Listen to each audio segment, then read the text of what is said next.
TTRPGs, Pathfinder, Daggerheart, Ars Magica, Dungeons & Dragons, Star Wars, Star Trek, Warhammer, the Discworld, something homebrewed, you pick the setting, but regardless of your pick, it is pretty hard to come up with a Pantheon from scratch. You could just use what the rulebooks give you, but sometimes that's not enough.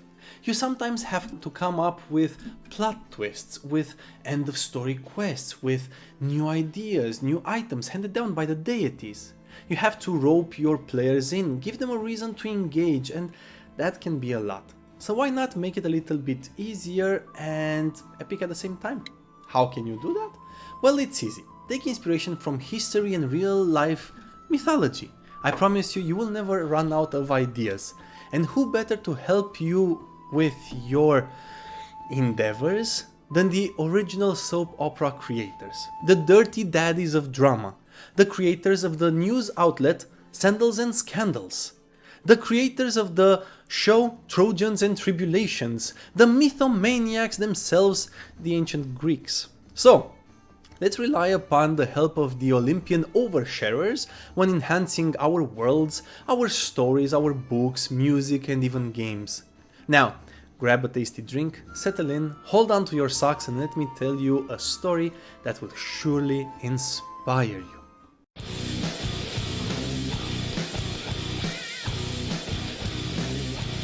Hello, all you wonderfully funky people, Funky Monkey here. Welcome to today's episode. Today's story will help you if you want to create an overarching quest, for example, or perhaps a mythical item handed down by the gods themselves, a world-changing event, or just a minor deity that could help you in your story. So today I will tell you about Orion. I'm sure you've heard of Orion, or the Huntsman, or the Hunter constellation, and his legendary belt. But if not, well, you'll hear about him or it or them today. The constellation can be seen from all parts of the world, and as such, it has been given many meanings depending on, as you might imagine, the people who see it.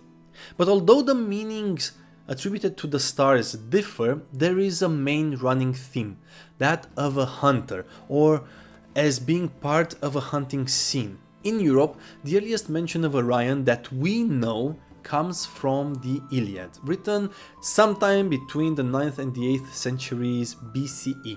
But there are many less detailed mentions of the three stars and the meaning behind them dating back to Sumer and later Babylon. The birth of Orion. As many of the ancient Greek myths, our story starts with an uncertain birth. There are a few origin stories and several versions of Orion's death, so at least we get to pick and choose what we prefer. The two most common origin stories are as follows. First, that he was of Boeotian birth, meaning that he was born in Boeotia, an important region in Greece. And according to legend, he was born of the earth under which the hide of a bull was buried, a hide on which three gods urinated at one point. I promise that this will be explained a little bit later, but for now I will allow this info to rattle around your mind for a bit. Anyway, so this is where the versions split off. In one version, he is the son of Hyrieus, the leader of Hyria, an area where the Greek fleet would assemble usually, and thus of great importance to the Greeks, thus linking Orion to the sea, while the least prevalent legend mentions him as being the son of Poseidon, the Greek god of the sea. But regardless of which of the origin stories we go with, the ancient Roman poet Virgil mentions that Orion walks through the Aegean Sea, breaking the waves with his shoulders and creating currents, while other authors mention Orion as walking on water and not disturbing its surface. When it comes to his mother, there is somewhat of a consensus among ancient authors, which is pretty surprising. They mention Euryale, or Uriel, as being his mother, a daughter of King Minos of Crete, a sister of the Minotaur. Orion's oldest legend. In Homer's Iliad, the legends speak of Orion as being a giant, hunting the beasts of the underworld using a great bronze club. He was mentioned as being able to hunt any animal that lived, and that he was the most handsome among mortals. Homer mentions that he was slain by the goddess Artemis, he was the lover of the goddess of dawn, Eos, and that he was turned into a constellation. All of this is fine and dandy, but this doesn't give us too much, now does it? So we turn to later sources that go into more detail.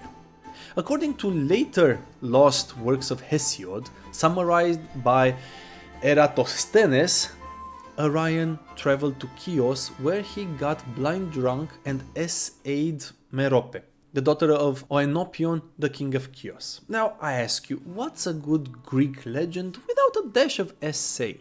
Anyway, the king blinded Orion on the spot for doing such a monstrous thing and chased him away.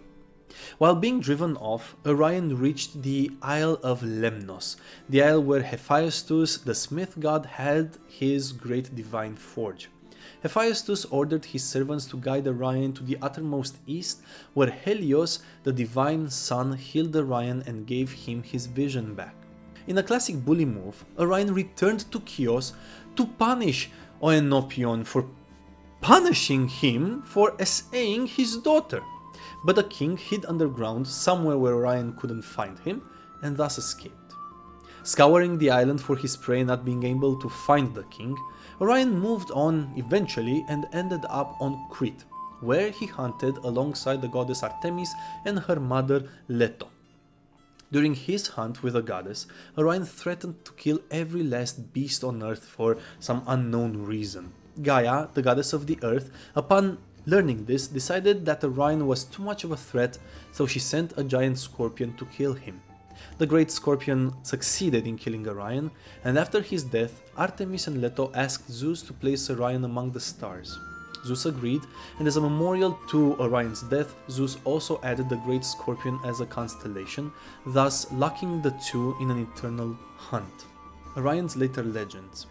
Later, even more detailed legends come from the equivalent of encyclopedias or notes left by later authors, made by summarizing works that unfortunately have since been lost to us. One such more detailed legend has survived to our times as a note to the Iliad, the copy of the Iliad that Empress Eudokia had.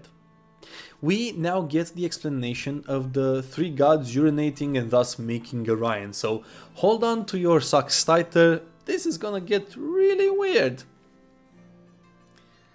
Thanks, ancient Greeks. So, legend has it that Zeus, Hermes and Poseidon visited Hyrieus of Tanagra, who was either a king or a lowly peasant living in Boeotia. Hyrieus roasted a whole bull for them and invited the gods to dine and rest. As a thank you for dinner, the three gods told their host to name one thing that he desired above everything else. After thinking for a bit, Hyrieus asked for the birth of sons. The gods took the hide of the bull, urinated into it and buried it. After doing so, the gods told the man to dig it up after 10 months and rejoice. Just a weird sentence. Anyway, after 10 months, Hyrieus digs up the hide and finds Orion. Pretty messed up and weird, truth be told, but not as messed up as other Greek myths. But it's still pretty high on the list.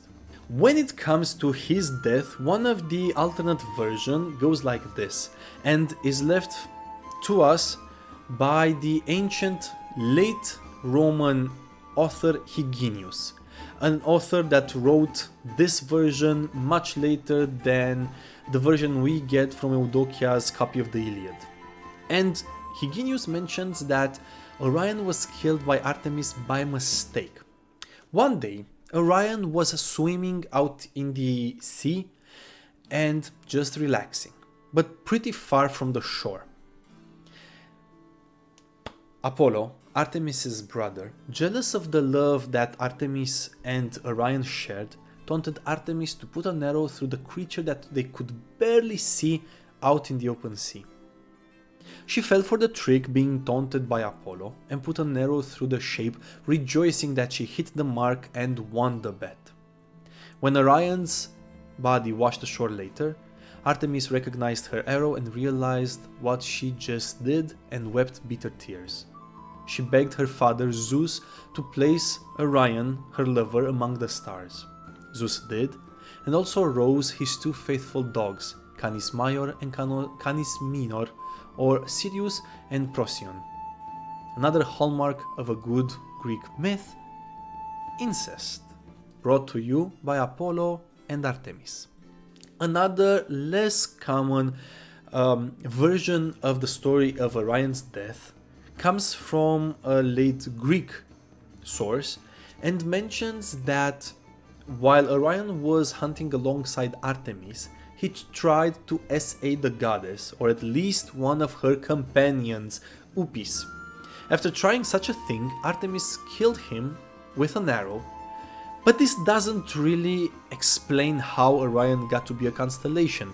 But if I were to guess and put in my 2 cents, is that maybe Artemis wanted to make sure that everybody saw the individual who tried to SA her, or at least one of her companions? And that's just my opinion.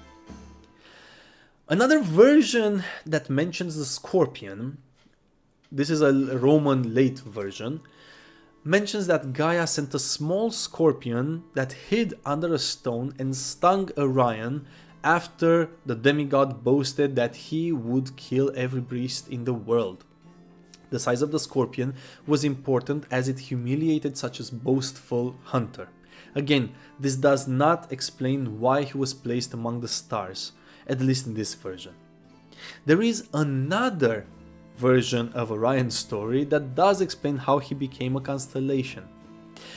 As the story goes, Orion was married to Side, the mother of Aegyptus and many others. Side was thrown into the depths of the underworld by Hera, who was jealous of her beauty. After years, Eos, or the goddess of dawn, fell in love with Orion and took him to the island of Delos, where Artemis killed him for unknown reasons. Eos took her lover's body and placed it in the sky, where they would be forever together.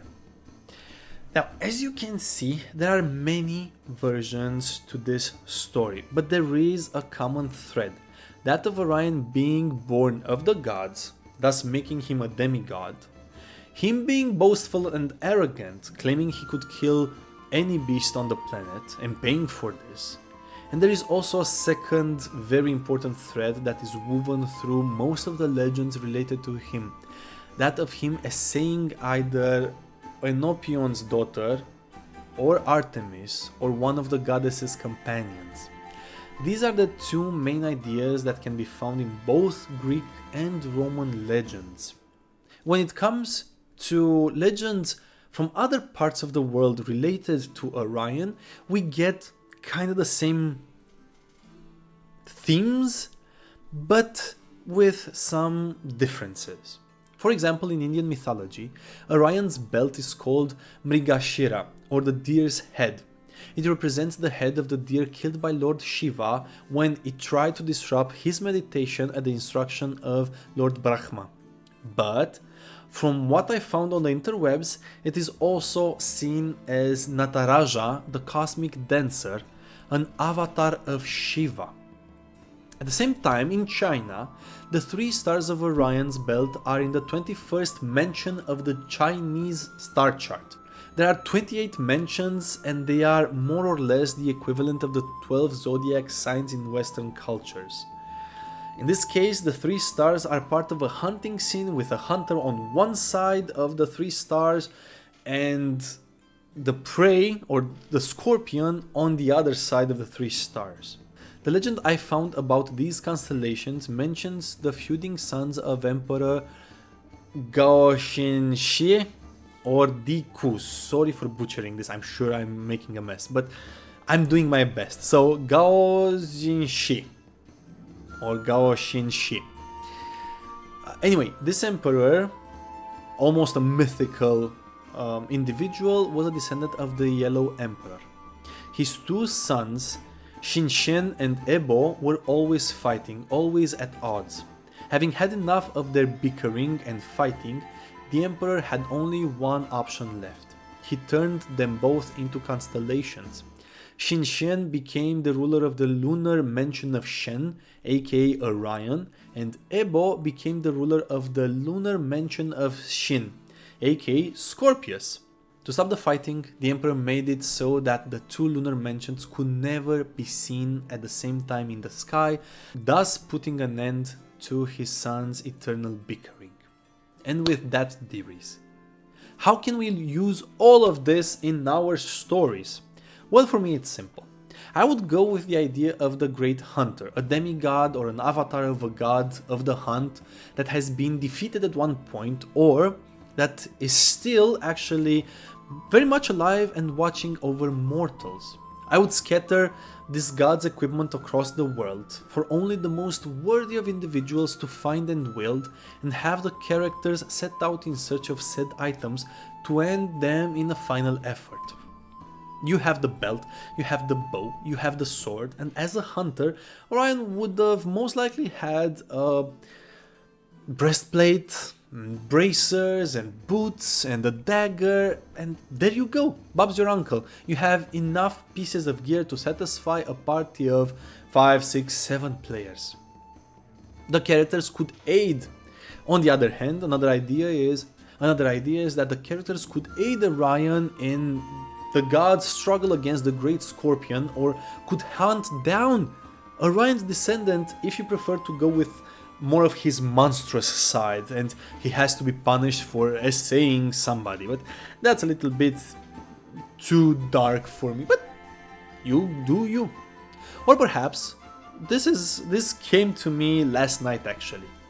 Perhaps one night the constellation of the Great Scorpion vanishes from the sky to the bafflement of mages, witches and sages, only to be revealed that an ancient cult of a long-dead god re-emerged and started working on releasing their god, the Great Scorpion, from its divine prison on the firmament. Now, it is up to the party to try and discover the ancient secret of releasing Orion from the prison, ending their eternal watch to help either reincarcerate or destroy the Great Scorpion.